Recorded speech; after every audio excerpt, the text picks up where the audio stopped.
ஆஹா பாருங்க நம்மளே ரசம் அப்படியே ரசத்தை வந்து ஃபுல்லாக ஊற்றிடக்கூடாது நம்மளே, கொஞ்சம் கொஞ்சமாக ஊற்றணும். அப்போ தான் அளவாக இருக்கும். ஃபுல்லாக ஊற்றி பரட்டிடுச்சா அது நல்லா இருக்காது நம்மளே. பொரிச்ச மீனுக்கு ரசம் சூப்பராக இருக்கும் நம்மளே, நல்ல காம்பினேஷன், அருமையாக இருக்கும், அருமையாக இருக்கும் நம்மளே.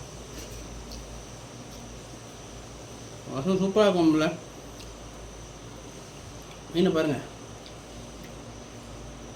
எப்படி இருக்கு. ஆஹா சில்லி சிக்கன் மாதிரி இருக்குது. சிக்கனை பொரிச்சா எப்படி இருக்கும் அந்த மாதிரி இருக்கும் நம்மளே. வேற இல்லை.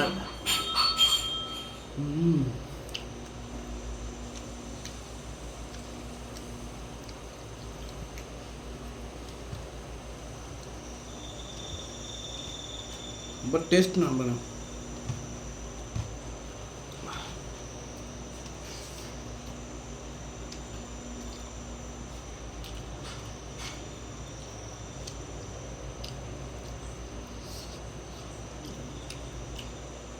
ரொம்ப நாளுக்கு அப்புறம் இப்போ தான் நம்மள மீன் சாப்பாடு சாப்பிட்றேன்.